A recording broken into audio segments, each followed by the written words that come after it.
The 56th Governor of New York, Andrew Cuomo.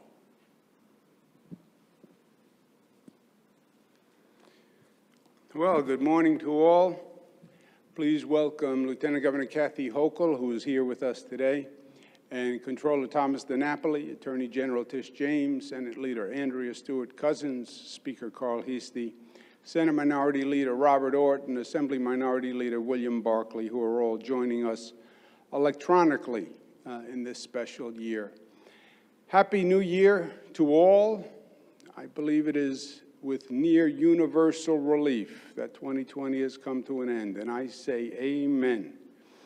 We now turn towards 2021 with a spirit of optimism that is grounded in experience.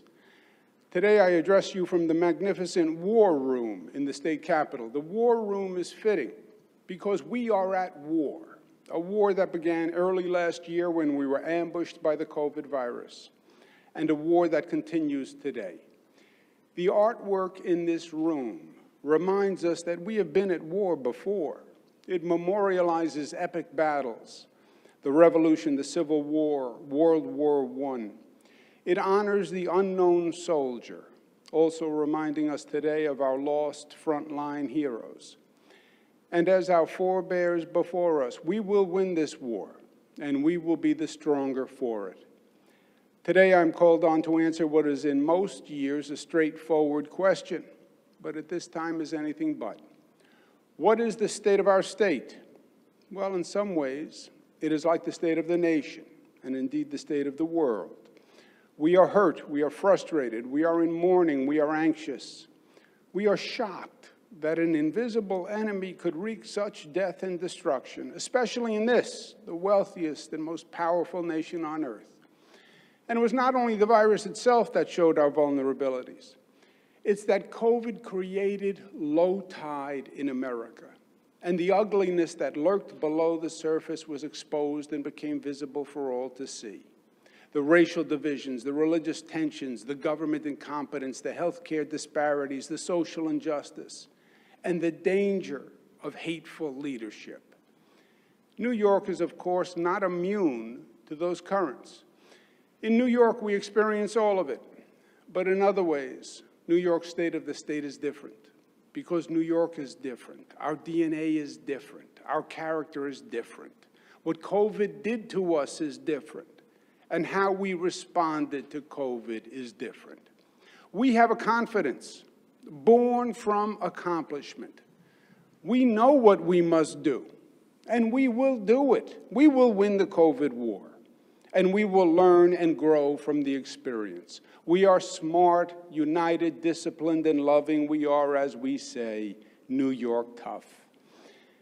There are moments in life that can change a person fundamentally, sometimes for the better, sometimes for the worse.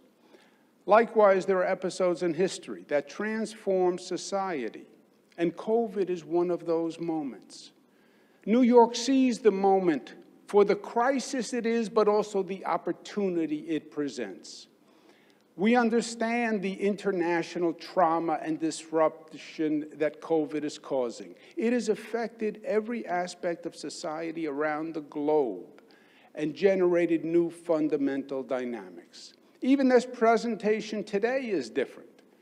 Normally, it is given in the Albany Convention Center with thousands of people. Today, I'm speaking in person with a small group, but broadcasting, Zooming, and streaming, and in this new and different world, the audience is actually larger, not smaller. Technology and technology-based relationships, work from home, these are new realities that will have dramatic consequences. This next year, we will see economies realign and reset around the world. We see the risk and the peril, but we also see the promise and the potential. The question to be answered is, what will we make of this moment? Is it positive or is it negative? Do we move forward or do we move backward? Is America, is New York stronger or weaker in the post-COVID world? Those, my friends, are the questions that we alone will answer in 2021 because the future is in our hands. We built the greatest state in the country once before, and we will do it again. In normal times, a governor's State of the State address is issued on one day in one presentation. But these are no ordinary times, and our plan is more complex and detailed. I will give an overview today, and then 3 additional presentations of specific action plans in the coming days. Allow me to outline the scope of our 7-point plan. First, we must defeat COVID and beat back the assault as the virus rages in these next few months. It will not be easy. A high-performing hospital system, as well as the diligence of New Yorkers, are the keys to stop the spread. Second, the vaccine will end the COVID crisis. We must vaccinate 70 to 90% of our 20 million New Yorkers, and we must do it quickly, safely, and fairly. We must also learn the glaring and costly lessons of America's failed public health system, so we are better prepared for the next time. And as we all now should realize, there will be a next time. Third, we must deal with a short-term economic crisis, a record $15 billion state deficit that must be addressed in the next several weeks. Fourth, we must plan our economic resurgence. We simply cannot stay closed until the vaccine hits critical mass. The cost is too high. We will have nothing left to open. We must reopen the economy, but we must do it smartly and safely. Also, we must energize our lagging private sector and rebuild our economic platform, our transportation system, our infrastructure system, for the next generation of growth. Fifth, we must seize the opportunity to make New York the global leader in the long overdue economic shift to green energy. That is the smart thing to do. That is the right thing to do. And it will create thousands of good, secure jobs. Sixth, we must be the first to anticipate how COVID will transform our society and economy. And we must capitalize on those coming changes. Seventh, we must address the systemic injustices exposed during this year's low tide in America. The inequity, the racism, and the social abuse. And my friends, if that wasn't ambitious enough, all of these plans must move forward simultaneously. It will be hard. It will be the greatest test for government since we mobilized to fight World War II. It will be the greatest opportunity for advancement since post-World War II. Today, I will address the first steps we must take. Most immediate. Until the vaccine reaches critical mass, we must regulate and implore New Yorkers to be diligent. COVID fatigue is not an option until COVID itself is fatigued. We must defeat the enemy. If we tire before the enemy tires, we lose the war. It's that simple. We must slow the spread to keep our COVID numbers down. In the interim, we must manage hospitalization so the system is not overwhelmed. We need the highest level of performance from our hospitals and local governments. If the caseload threatens to overwhelm the hospital system, we will need to close that region again. That is the worst case option. But even more broadly, we must realize that it is time for an entirely new way of thinking of our public health system. Our nation's public health system was just not prepared for this. Despite the experience of SARS 17 years ago, MERS and Ebola 6 years ago, several dengue outbreaks in the last few years, this country couldn't even produce something as simple as enough nasal swabs. Our laboratories were unprepared, and our hospital systems had no ability to manage the surge. The federal government did not even screen visitors at the nation's gateways here in New York, and it still doesn't. Our nurses and doctors were heroic, but our country couldn't provide them with enough masks and gowns. It was like sending soldiers into battle without bullets.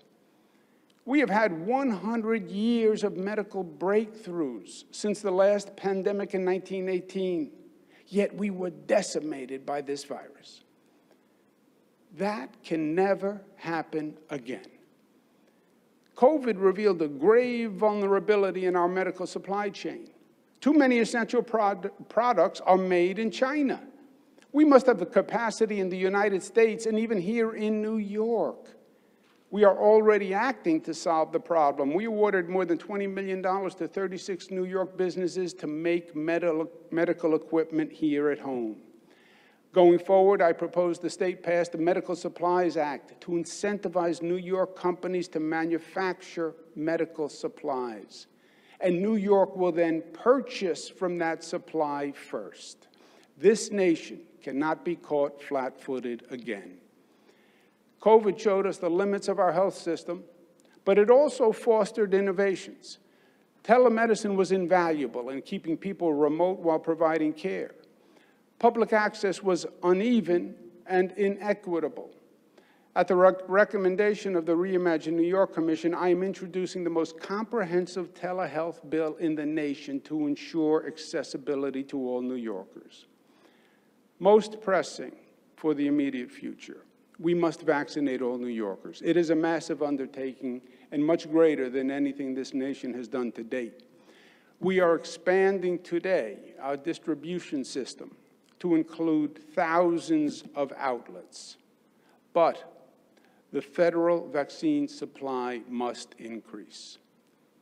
Today, we have about 1 million doses in New York State for over 4 million eligible people. We only receive 300,000 doses per week from the federal government. At this rate, it will take us 14 weeks just to receive enough dosages for those currently eligible. Now, we will schedule appointments for vaccines weeks into the future. We would rather have people signed up and awaiting the vaccine than have the vaccine awaiting people. I understand millions of people want the vaccine today, but we must be patient, even though it is an impatient time. I believe the new federal administration will see the vaccine supply increase, and we will be ready for that increase. We will also bring social and racial justice to the vaccination effort by making vaccines available to all New Yorkers and supplement the private health system to reach more underserved communities, predominantly Black, Latino, Asian, and poor communities. We will not allow politics or wealth to dictate the distribution of this life-saving vaccine. Today, we're announcing the launch of the New York State Public Health Corps. The Public Health Corps will be a joint effort with Cornell University and Northwell Hospital System.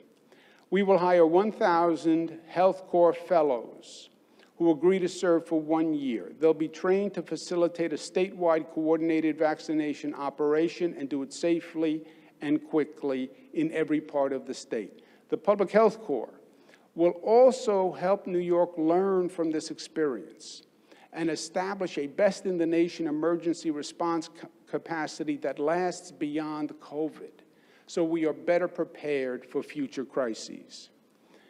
We will also empower and educate New York's citizens to be prepared for the next public health crisis.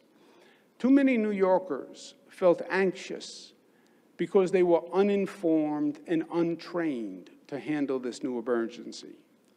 We will develop a citizen public health training program designed by Cornell. It will be offered online, and it will be free to educate and certify tens of thousands of citizens all across the state who will then be better prepared to help themselves, their families, their co-workers, and will be trained and ready to volunteer to help their community in the next public health emergency. Our goal is to train and certify 100,000 New York health emergency volunteers.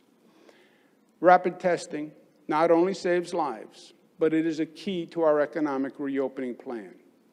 We will open a network of new rapid testing sites all across the state. While we're continuing to battle COVID and expedite the vaccine, we must also deal with the cost of COVID. COVID has been costly in every sense of the word. The greatest cost of COVID is the lives lost. And for that, we pray every day for God's grace and peace.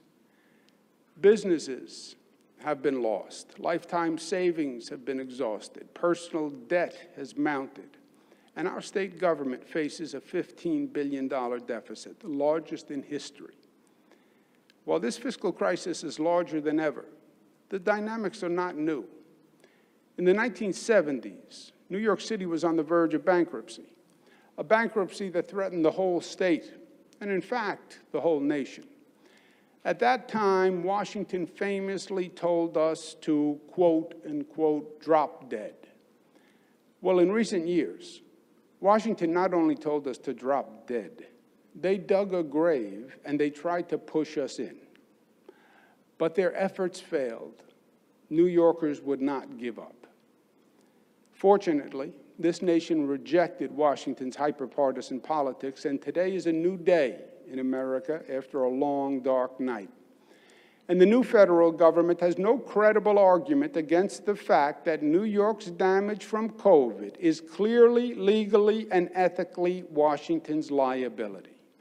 This crisis was caused by two factors, and both were created by the federal government. First, allowing COVID to ambush New York last spring without the knowledge or notice of the federal government was an act of gross negligence. The federal government thought the virus was still in China, but they were wrong. COVID had already traveled to Europe, and 3 million Europeans had already traveled to New York before the federal government ever warned New York or the nation or enacted a travel ban from the continent.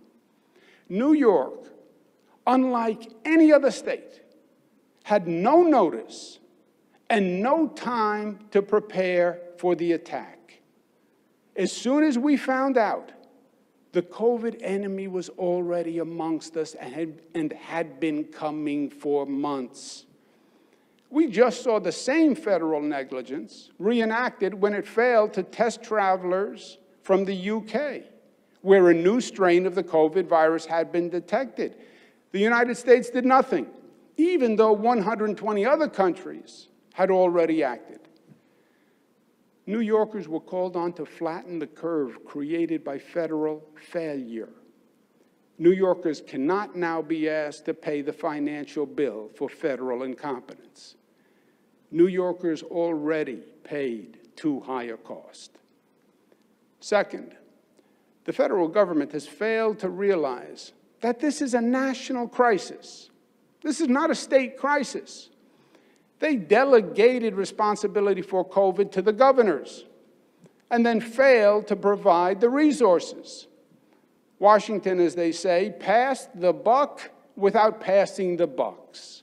And again in December, Congress failed this nation when it failed to pass state and local financing during their last legislative session.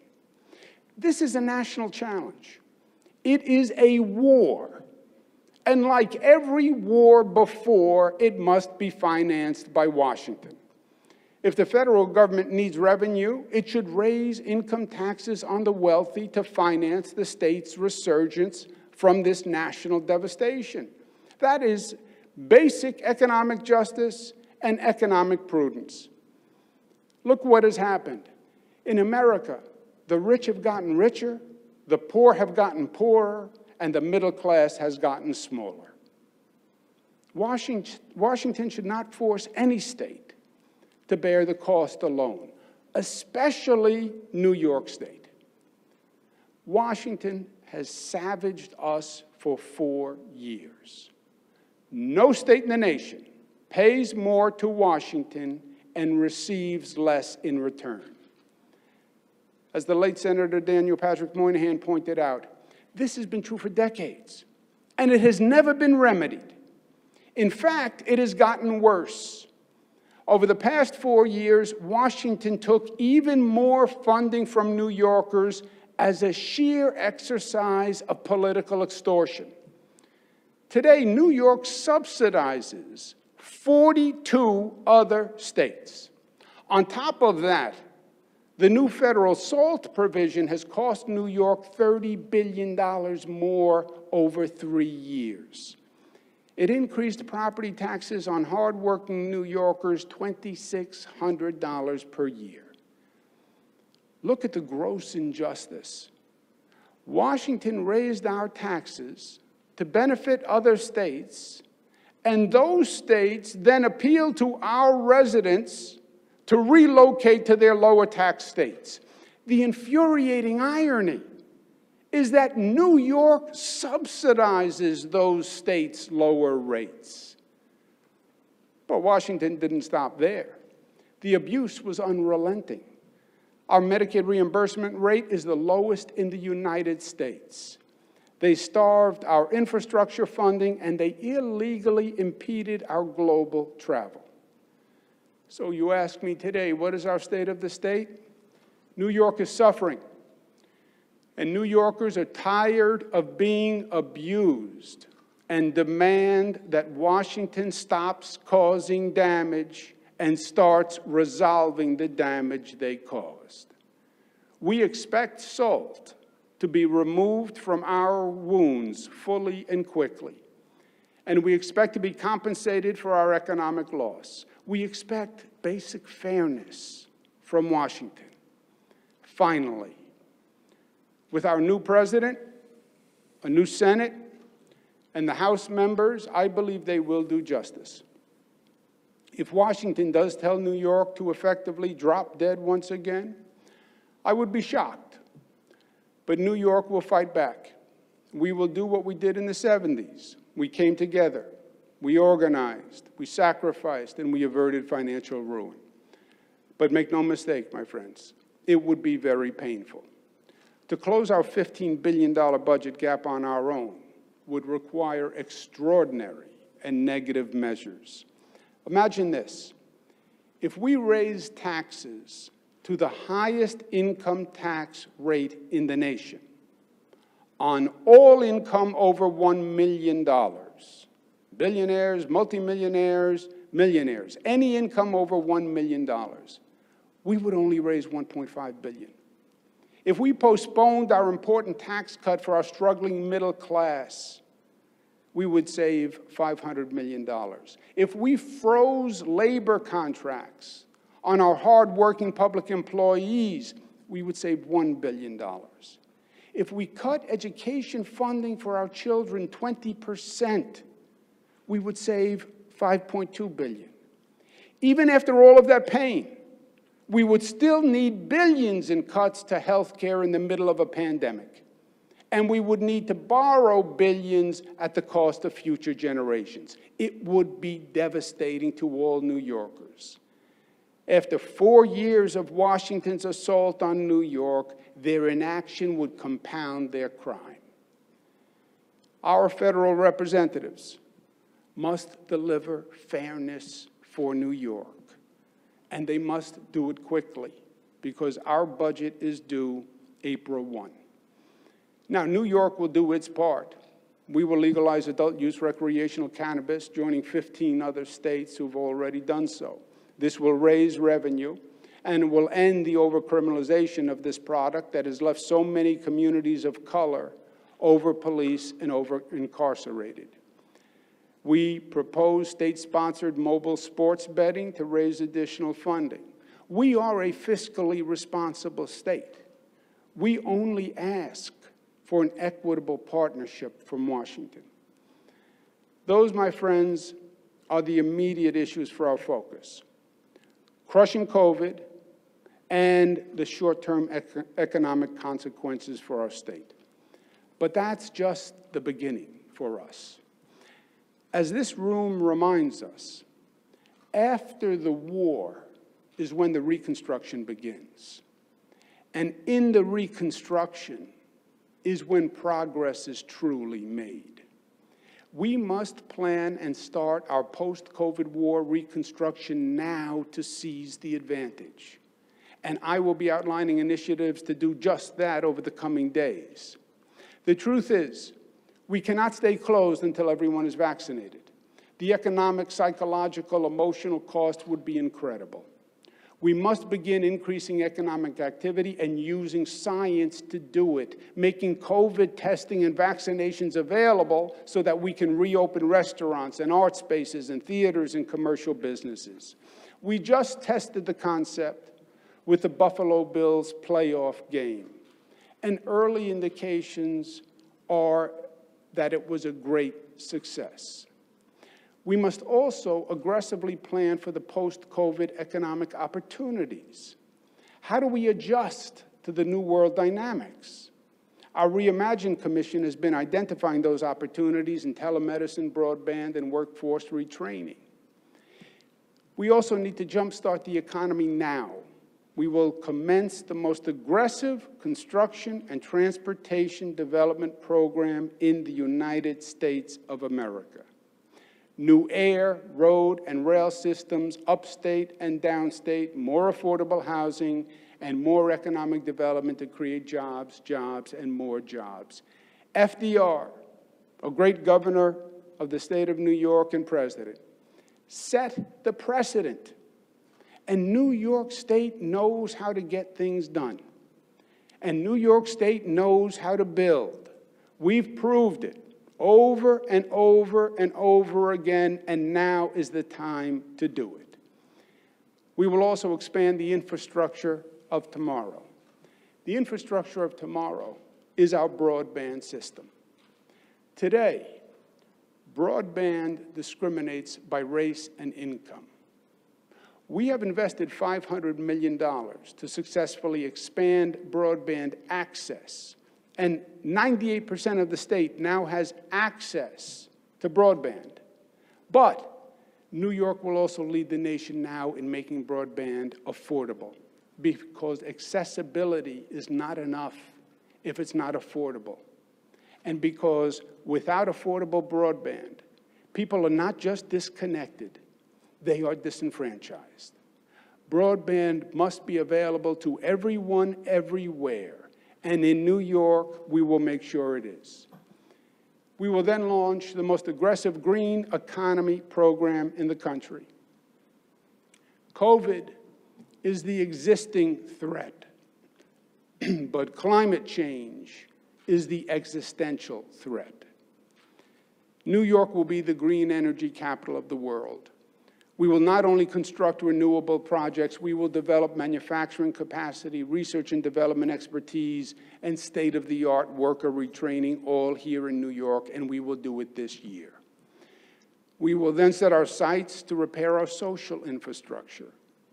And that starts with our fundamental responsibility as a society and as a government to ensure public safety.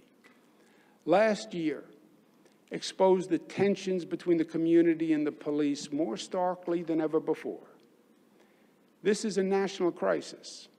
Feelings are deep and complex. Emotions run high on both sides. But divorce is not an option.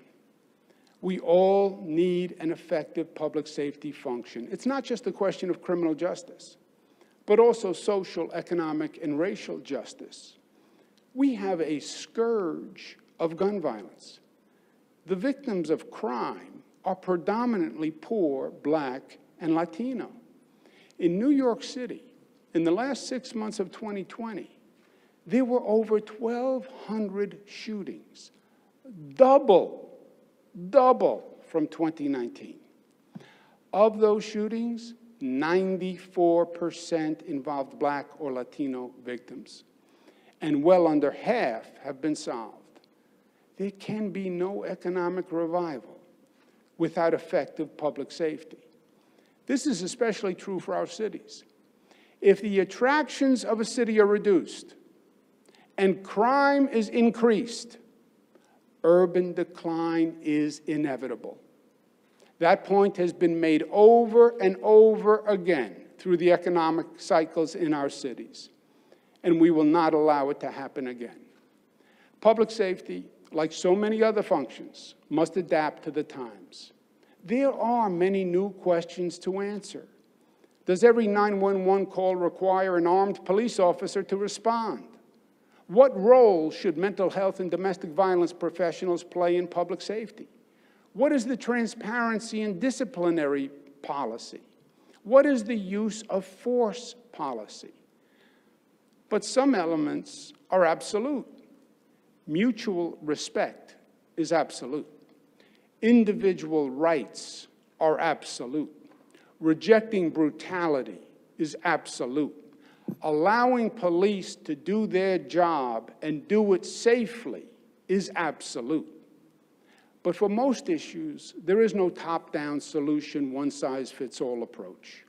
We have 500 communities with police departments in New York, and each one must develop an approach that works for them. Now, I have said that each community must redesign public safety in a collaborative process, include all stakeholders, all opinions, all voices, have the conversation. And then they must pass a law instituting a new public safety function, and they must do it by April in order to receive state funding. This is an imperative for the state and every community within the state. Now, many communities have seized the opportunity and are already making good progress. In Steuben and Ulster counties, citizens and officials are using listening sessions and surveys to increase participation. Syracuse launched the Citizen Dashboard to track development and implementation of each reform. Schenectady has created a diverse citizen advisory panel to help evaluate new applicants for the police force. Yonkers is developing a new policy for dealing with people who are emotionally disturbed. Binghamton enlisted a professional institution to help in their redesign. And Salamanca has the distinction of being the first locality to complete and pass a new plan. April 1 is just weeks away. Elected leaders must lead, and people must engage now. Reforming public safety is hard, but in life, we will never solve a problem that we refuse to acknowledge or for which we deny reality and responsibility. Problems don't just go away, they mount. This is a national crisis, but New York will lead. We will also set the bar higher for a post-COVID war reconstruction. The damage to repair is not just from COVID. The low tide in America has exposed fundamental schisms and flaws in our society. Now, we have seen the riptides building over these past few years. We saw the racism in the KKK parading on the streets in Charlottesville. We lived through the anti-Semitism and the shootings at the Tree of Life synagogue and across the country. The distrust exploding after the George Floyd killing. And last week, we all watched in horror an attempted coup at the Capitol. These demons may not be new, but they are worse. Visionaries that have had the ability to see beneath the surface of America have long warned of the ugly reality below. Governor Mario Cuomo spoke of the danger of two Americas 40 years ago. But the low tide has exposed the ugliness for all to see. Today, there is no denying the injustice. And rhetoric is not the solution. The public is tired of unfilled political promises. Results are the solution. Doing justice is the solution. True justice, racial justice, social justice, economic justice. And that must be New York's banner to carry in America's post-COVID reconstruction. Let's tell the plain truth. Blacks died from COVID at twice the rate of whites. That's the truth. Latinos died at 1.5 times the rate of whites. That's the truth. Education divided by race and class as remote learning furthered the divide. That's the truth. We saw the lack of access to affordable child care disrupt low-income families and force caregivers, primarily women, to choose between putting food on the table and caring for their children. That's the truth. We have thousands of tenants and owners who lost their jobs and livelihoods through no fault of their own, and we will not leave them behind. We will provide them the resources they need for rent and mortgage relief to keep New Yorkers in their homes, and that's the truth. And New York must do more to protect homeowners and tenants by prohibiting penalties and late charges on past rent. Many small businesses have been decimated by COVID, and we must protect them from eviction and help them reopen and restart. The pandemic has illustrated once again that health care must be affordable for all. And I propose this year we eliminate premiums for 400,000 more low-income New Yorkers. Our new Americans have suffered mightily from increased discrimination over these past few years. We must ensure all immigrants are protected and have legal counsel by fully funding our Liberty Defense Project. We see undocumented New York families struggling to survive with no financial assistance. The federal government should provide these undocumented New Yorkers with hardship funding. And if they don't, they should at least allow New York State to do it. We have seen elections determined weeks after Election Day. This fuels distrust in our system. We must pass a law mandating boards of election perform professional, accurate, timely, and complete counts. The housing problem in our cities has gotten worse. But the crisis of growing vacancies in our commercial property provides an opportunity. We should convert vacant commercial space to supportive and affordable housing, and we should do it now. Take the negative and make it a positive. Homeless shelters must be available, safe, and secure. It's not just our moral obligation, it is our legal obligation. My friends, rest assured, we can see the future, and it is bright. We just have to get from here to there. And that's what we need together, to do together. The old saying is true. Fortune favors the bold. Well, this is another once-in-a-lifetime opportunity. America must seize this moment of international transformation. Some countries will succeed and some will fail. Some regions will rise and some will fall. But this is a moment that is made for New Yorkers. This will be a moment to reimagine, reinvent, and recreate. Life is about change and growth. Will we restore what we had? No, but neither should we try. Life is about moving forward. An enlightened society learns from its challenges, makes adjustments, and forges ahead better than before. That is the New York story. That is our destiny. And I am confident and optimistic that we can do this, and my confidence is not uninformed or wishful or blind optimism. My confidence is born from experience. I know how difficult our challenge is going to be. I know the height of the mountain. I hear the naysayers. I hear the hate mongers. I hear the voices of doubt and insecurity. I hear the fears of those without the confidence to build or the vision to dream. But I know who we are and what we can do. And I know what we have done. Do you remember last spring? Do you remember what New Yorkers did in their darkest hour?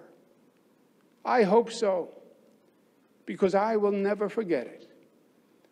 When COVID ambushed New York, and we went from one case to hundreds of cases in a matter of days, when sirens filled the night stillness, and mass graves were dug on Hart Island, when fear gripped New Yorkers like a vice, when the global experts told us there was no way we could slow the spread. But New Yorkers said, yes, we could, and yes, we would, and they wouldn't give up. And New Yorkers united, and they rose to the occasion. That is New York at her best. That is the New York miracle. Time and again, we have heard the voices of doubt and defeat. The state can't do a budget on time. We can't enact common sense gun safety. We can't pass marriage equality. We can't raise the minimum wage. We can't fix subway tunnels. We can't build a new Tappan Zee Bridge. We can't turn around the Buffalo economy. We can't end the AIDS epidemic. We can't provide free college tuition for the middle class. We can't construct a new Penn train hall. They were wrong. We did. We can't, only if we believe we can't. That is what we mean when we say New York tough. The understanding that there are moments that actually liberate our capacity and potential. When the little strings that hold down the giant that is New York are torn away. When incompetent government is overpowered by the competence of good people. When petty divisions give way to the power of unity, when self-doubt is overcome by self-confidence, when the voices of our better angels win the day.